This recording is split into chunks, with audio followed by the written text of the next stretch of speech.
আপোনাৰ যদি সাইনাছৰ সমস্যা আছে বা সাইনাসাইটিছৰ সমস্যা আছে আৰু ইয়াৰ কাৰণে এলোপেথিক চিকিৎসা কৰি যদি ইয়াৰ সমাধান হোৱা নাই তেনেহলে এই ভিডিঅটো আপোনালোকে মন দি চাব। ভিডিঅটোত মই সাইনাসাইটিছৰ কাৰণ এটো কিয় হয় কেনেকৈ হয় আপোনালোকে কেনেকুৱা ধৰণৰ সাৱধানতা ল'ব লাগে আৰু লগতে মই ৩-৪টা মান জাৰ্মান হোমিওপ্যাথিক মেডিচিনৰ বিষয়ে আলোচনা কৰিম। এইকেইটা মেডিচিন ইমানেই এফেক্টিভ যে ইয়াক যদি আপোনালোকে ভালদৰে ব্যৱহাৰ কৰিব পাৰে বা সঠিক নিয়মত যদি আপোনালোকে ল'ব পাৰে তেনেহলে ইয়াৰ সাকসেস ৰেট প্ৰায় আমি অলমোস্ট 100% বুলি ধৰিব পাৰোঁ। এইকেইটা মেডিচিন যিমানেই পুৰণা সাইনাছৰ সমস্যা নহওক প্ৰত্যেকজন ৰোগীৰ ক্ষেত্ৰতে উপকাৰী হ'ব। আপোনালোকে ভিডিঅটো প্ৰথমৰ পৰা শেষলৈকে চাব।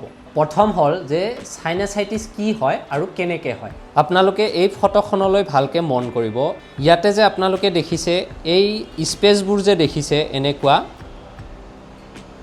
এইবোৰ হৈছে আমাৰ মুখমণ্ডলৰ যিবোৰ হাড্ডি আছে হাড্ডিৰ মাজত সাইনাছবোৰ হৈছে আমাৰ মুখৰ যিবোৰ হাড্ডি আছে সেই হাড্ডিৰ মাজত থকা এটা খালী অংশ আৰু এই সাইনাছবোৰৰ কাম হ'ল যে ইয়াৰ পৰা মিউকাছ সিক্ৰেশ্যন হৈ যাতে আমাৰ নাকৰ কি হ'ব পাৰে নেজেল কেভিটিলৈকে মিউকাছখিনি ড্ৰেইন কৰিব পাৰে বা আনি দিব পাৰে। মিউকাছ মানে আমাৰ নাকৰ পৰা যে চৰ্দি লাগিলে খেকাৰৰ নিচিনা ওলায় সেইটোক মিউকাছ বুলি কোৱা হয়। সো এই খালী জাগাবোৰ সাইনাছবোৰ যে থাকে এইবোৰৰ কাম হ'ল মিউকাছটো সিক্ৰেশ্যন কৰা আৰু এই সাইনাছৰ এই খালী জাগাবোৰৰ পৰা সাইনাছৰ পৰা আমাৰ নাকৰ মাজত আহি পৰিবলৈ ইয়াতে কি থাকে সৰু সৰু আপোনাৰ নলীৰ নিচিনা থাকে বা সৰু সৰু আপোনাৰ পাইপৰ নিচিনা থাকে আৰু সেইবোৰক কোৱা হয় অস্টিয়া বুলি। Ostia nasal ostia. আপোনালোকে মনত ৰাখক যে আমাৰ টোটেল 4টা সেট থাকে সাইনাছৰ। এই প্ৰথম ফ্ৰণ্টৰ ফালে যিটো থাকে এইটো কোৱা হয় ফ্ৰণ্টেল সাইনাছ। তাৰপিছত ঠিক নাকৰ এই ওপৰৰ অংশত যে দেখিছে এইটো কোৱা হয় স্ফেনয়েড সাইনাছ আৰু এই সাইডৰ অংশত যে আছে গ্ৰীণ কালাৰ এইটো কোৱা হয় এথময়েড সাইনাছ আৰু এই ডাঙৰটো যে দেখিছে আপোনালোকে এইটো কোৱা হয় মেক্সিলাৰী সাইনাছ। সো আমাৰ ফেচৰ হাড্ডিৰ মাজত কি থাকে টোটেল 4টা সাইনাছ থাকে। 4টা পেয়াৰ মানে 4 জোৰ থাকে। প্ৰত্যেকটো সাইনাছে দুটাকে থাকে। সাইনাছবোৰে কি কৰে মিউকাছটো সিক্ৰেট কৰে আৰু সেই মিউকাছটো সৰু সৰু এনেকুৱা নলীৰ দ্বাৰা আহি কি হয় আমাৰ নাকৰ ভিতৰত যে ফুটাটো আছে তাতে আহি পৰে আৰু সেই নলীবোৰক কোৱা হয় অস্টিয়া। আপোনালোকে ডায়াগ্ৰামটো ভালদৰে মন দি চাব নহলে কিন্তু পিছৰ কথাখিনি আপোনালোকে ভালকে বুজি নাপাব। সাইনাছৰ পৰা মিউকাছবোৰ কি হয় প্ৰডাকশন হয় সেইবোৰ সৰু সৰু ফুটাৰে অস্টিয়া বুলি যিবোৰক কয় সেইবোৰেদি আহি কি হয় আমাৰ নাকৰ ফুটাটোত পৰে আৰু আমাৰ নাকৰ ফুটাটোত এই মিউকাছবোৰৰ প্ৰয়োজন এই কাৰণে হয় যাতে আমি উশাহ নিশাহ লওঁতে ধূলি বালি বা বেক্টেৰিয়া ভাইৰাছবোৰ গলে যাতে সেইবোৰক যাতে সেই মিউকাছবোৰে ধৰি ৰাখিব পাৰে নাকৰ ভিতৰত বা আমাৰ লাংছৰ ভিতৰত যাতে যাব নিদিয়ে। সেইকাৰণে বাহিৰা কিবা বেক্টেৰিয়া ভাইৰাছ বা ধূলি বালি এইবোৰক কি কৰিবৰ কাৰণে ট্ৰেপ কৰি ৰাখিবৰ কাৰণে বা সেইবোৰক নাকৰ ভিতৰতে ৰাখিবৰ কাৰণে কি কৰে সেই মিউকাছবোৰ সিক্ৰেট হয়। আৰু যেতিয়া এই নেজেল সাইনাছবোৰ এই খালী জাগাবোৰ সাইনাছবোৰ কি হয় বেক্টেৰিয়া বা ভাইৰাছৰ কাৰণে যেতিয়া ইনফেকশ্যন হয় সেইটো সময়ত কি হয় আপোনাৰ সাইনাছবোৰ ফুলি যায় বা ইনফ্লেমেশ্যন হয় আৰু সেই ইনফ্লেমেশ্যন হোৱাৰ পিছত হেতুক কি কোৱা হয় সাইনাসাইটিছ বুলি কোৱা হয়। ইনফ্লেমেশ্যন হয়।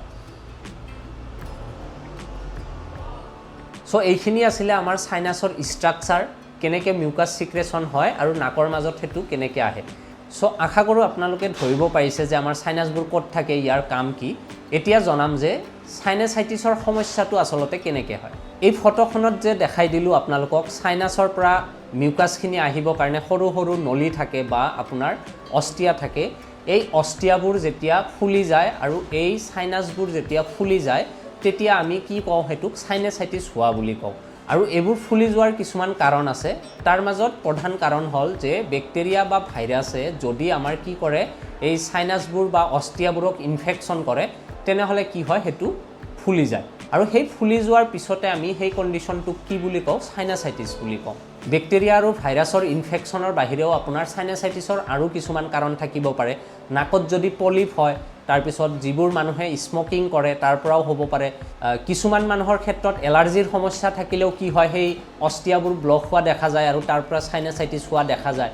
কেতিয়াবা নাকত দুখ পালে তাৰ পৰাও হ'ব পাৰে বা কেতিয়াবা বাহিৰৰ পৰা আমি উশাহ লওঁতে কিবা বস্তু গৈ যদি সেই সৰু সৰু নলীবোৰ অস্টিয়াবোৰক যদি ব্লক কৰি দিয়ে তাৰ পৰাও কিন্তু সাইনাসাইটিছ হ'ব পাৰে। আৰু সাইনাসাইটিছ বেমাৰটোক আমি দুটা ভাগত ভগাব পাৰোঁ। যদি হেতু আপোনাৰ 12 সপ্তাহতকৈ কম থাকে তেনেহ'লে আমি সেইটো কওঁ একিউট সাইনাসাইটিছ। আৰু যদি 12 সপ্তাহতকৈ বেছি থাকে বা প্ৰত্যেক বছৰে এটা সময়ত যদি এই বস্তুটো ৰিপিট হৈ থাকে বা ৰিকাৰেণ্ট হৈ থাকে সেইটোক আমি ক্ৰনিক সাইনাসাইটিছ বুলি কওঁ।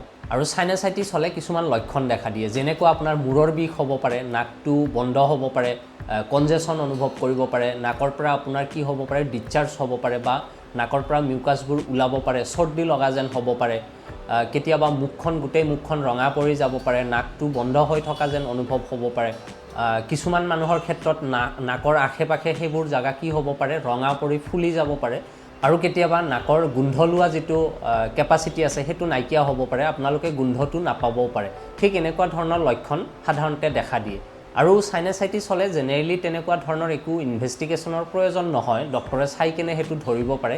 কিন্তু তথাপিও সিভিয়াৰ কিছুমান ক্ষেত্ৰত কি কৰিব পাৰি, আপোনাৰ চিটি স্কেন কৰি চাব পাৰি যে আচলতে কি পৰ্যায়ত আছে বা কেনেকুৱা ধৰণৰ সমস্যা হৈ আছে, সেইটো চিটি স্কেন কৰি চাব পাৰি। আৰু দ্বিতীয়তে নাকৰ এণ্ডস্কপি কৰিও চাব পাৰি। আৰু যদি আপোনালোকৰ এইটো সমস্যা আছে তেনেহ'লে সদায় আপোনালোকে কি কৰিব লাগে, ধূলিৰ পৰা দূৰত থাকিব লাগে, পলিউশ্যন বা লেতেৰা জেগাত যাওঁতে আপোনালোকে সদায় মাস্ক ব্যৱহাৰ কৰিব লাগে যাতে নাকৰ ভিতৰত আপোনাৰ লেতেৰাটো সোমাব নোৱাৰে। বা কেতিয়াবা যদি আপোনালোকে ঠাণ্ডা সহ্য কৰিব নোৱাৰে তেনেহ'লে ঠাণ্ডাৰ সময়ত আপোনালোকে পুৰা প্ৰটেকশ্যন লৈ চলিব লাগে। আৰু লগতে আপোনালোকে কেইটামান হোমিওপেথিক মেডিচিন ব্যৱহাৰ কৰিব পাৰে।